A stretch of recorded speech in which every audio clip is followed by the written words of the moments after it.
I work as a senior software engineer at a major tech firm, but before that I spent most of my career in financial technology and I was eventually running teams in commercial real estate to analyse risk. On paper, I'm exactly the sort of person who should love the stock market, not property, because it's clean, it's efficient and it's digital. You buy the shares, you own the asset, you just get on with your life. Yet if you look at my personal balance sheet, the vast majority of my wealth isn't in the S&P 500, it's in standard and glamorous British residential property. And people often ask me why. Why take on the hassle of boilers, tenants and legislation where you could just buy an index fund and forget about it? Well, it actually comes down to two things. The first is the specific maths of leverage, which most people tend to get wrong. But the other reason is psychological. In a world of crypto, NFTs and stocks, I like owning things I can actually physically touch. But in this video, I'm going to show you the calculation behind why I do this, and I'm going to explain exactly what property investment actually is, and why people like me choose the hard road, and why if you run the numbers objectively, the hassle is just the price you pay for the returns. Let's take a look at these numbers. So the first reason I chose this path isn't actually financial.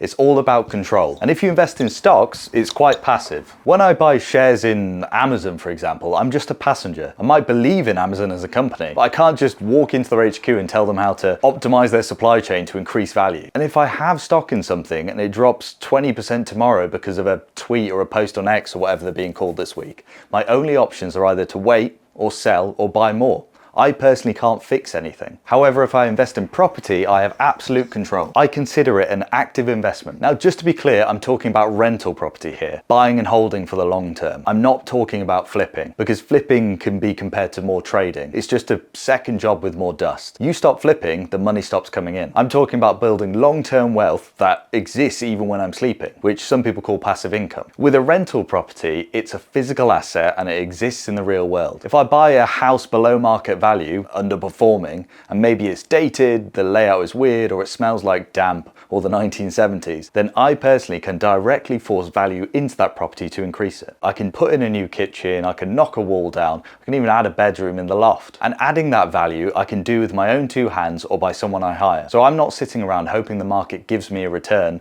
over the course of several years. I'm manufacturing the return through the work that I'm doing. And from a psychological point of view, my 9-to-5 job, I'm just sat in front of a screen all day. So there's something incredibly satisfying about an investment that I can actually stand inside. You can't live inside a cryptocurrency as much as some of the Bitcoin superfans would like that. But the main reason that I invest in property, and it's the thing that builds the actual wealth, is the maths of leverage. To understand why people invest in property, you have to understand this leverage mechanism, because property is unique, because the bank lets you buy the asset using their money, but you keep all the growth on the total value, as long as they get their interest rate of return. The best way to explain this is with an example. So let's say we've got £25,000 of our own money that we've worked hard to save up. We're going to go through two scenarios, investing in stocks or investing in property, and see what the returns may look like over the course of a year. So let's go through scenario A. And you put that £25,000 of your money into an index fund. So we start the year with £25,000 fully invested. And we'll pretend it has a fantastic year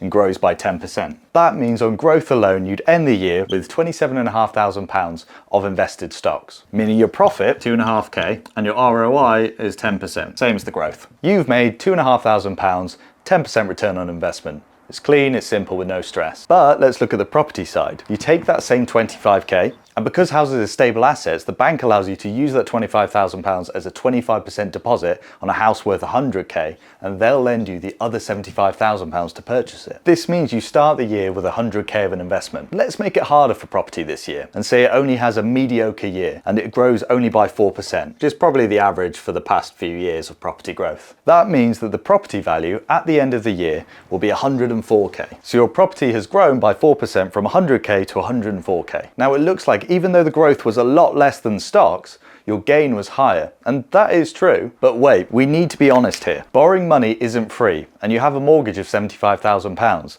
and that has an interest rate. Let's assume that's 4%, which is pretty reasonable for right now. That means that actually you've had to pay the bank £3,000 of interest this year, because it's 4% of the 75k that you've borrowed. And not only that, you also have to account for the entry fees, so stamp duty, solicitors, broker fees. Let's say that costs you maybe 2k up front too. So most people are going to look at this and say, see, the fees ate all the profit you're actually minus £1,000 right now. Which is true, the property only grew by 4k, but we spent 5k on the interest and the entry fees. So you are down by £1,000. But it's very easy to forget about the third variable, which is the tenant. A 100k house should rent for about £600 a month right now, which is actually £7,200 a year in revenue. But then you might be thinking you also have to pay for the insurance of the house, the ongoing maintenance of it, and any voids in the tenancy, which again is true. So let's estimate that at maybe £2,000 for the year. Now, as you can see, there's a lot more to property than comparing to stocks, but let's work out how much profit that would have made. Well, you've made £4,000 of growth, you've lost £3,000 to interest, you lost £2,000 to the entry fees. Remember, this is just cost in year one at least, but we're working with conservative scenarios. You've made £7,200 in rent revenue over the year, but your rental costs have set you back by £2,000. So if my maths is correct, despite all that, you've still made a profit of £4,200, obviously before tax, and the stocks are before tax too, which actually gives you an ROI of about 16.8%. And one thing I've tried to keep very fair in here is making sure that the property side of things isn't sugarcoating it and it stays fairly realistic. But if I were to add some sugarcoating to it,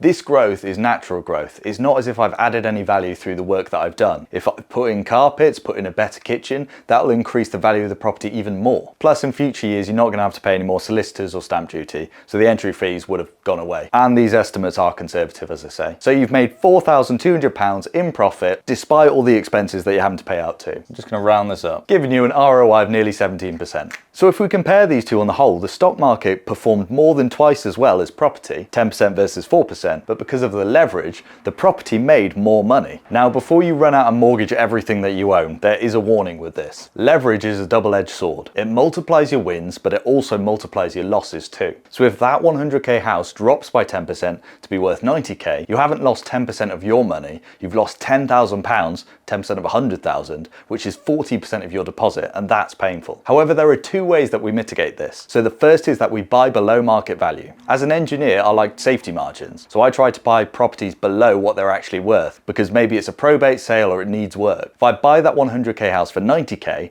I have a built-in drop protection. And the second way we can mitigate is that realizing that negative equity is only a problem if you sell. If the market crashes, don't panic, just don't sell. You just let the tenant keep paying the rent. As long as the rent covers the mortgage, you stay solvent and you can just ride out the storm. Historically, property prices do recover over time. You just have to be able to hold your breath long enough to see it. And the same goes for stocks on that note. If a stock massively dips, then you could probably hold out to see if it increases again. Now, I want to be balanced. I'm an engineer, I'm not a salesman. I'm not saying property is better in every single way. When it comes to tax, stocks will generally win, especially if you use an ISA for your stocks. However, there is one major exception where property does win on tax. In the finance world, this is a really well-known strategy, and it's called a commercial property inside a SIP, which is a self-invested personal pension. You generally cannot put a residential buy-to-let into a pension, but you can put commercial property in there. So think offices or industrial units. And a lot of business owners use this trick. They buy their own office building through their pension pot, and then their company pays rent to their own pension, and that rental income grows tax-free. It's one of the few times that the taxman is actually generous to property investors, especially after recent news in 2025. Quick note though, I am not a financial advisor, and if you're in a position to do this, then speak to your accountant first. But for most of us, myself included, residential is still the best place to start versus commercial, because quite frankly, we all understand how a 3-bed semi works better than we understand the logistics of a warehouse. You don't want to overwhelm yourself too soon. But I'm going to finish with a reality check. I hold stocks, I have a pension as well. I value them because they're silent and easy to manage, whereas property on the other hand is noisy.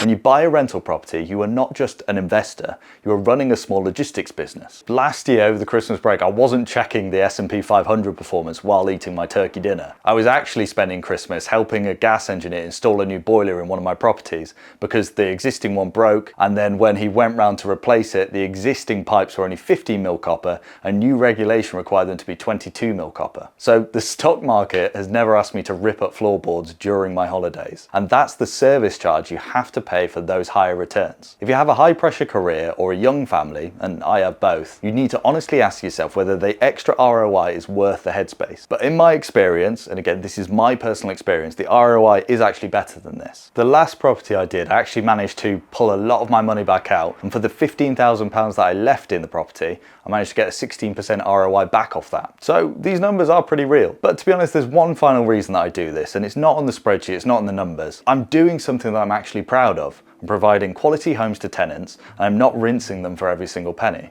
My personal ethos is fair rents for quality houses, because I'm looking at the long-term capital growth and the growth I make through the renovations, and I don't need to squeeze the tenant for every penny they have as part of the rent. As long as the rent does cover my expenses and gives me a nominal return better than an interest savings account, then I'm pretty happy. It feels good to provide a safe, warm home for a family, and you don't get that feeling from a dividend payment. If you want to run this stocks versus property example yourself, and I highly recommend that you do before even spending a penny, I've actually included a specific calculator for it in my property investment spreadsheet. It models the leverage, calculates the net ROI, lets you input different mortgage rates to see if the deal still beats the stock market when rates are high. I put a link to that in the description below. It's totally free. And if you want to see how I find deals like this and check out my process from front to back, I have a complete series that walk you through finding and buying an investment property. Link the first one over here. Thank you for watching, and I'll catch you in the next one.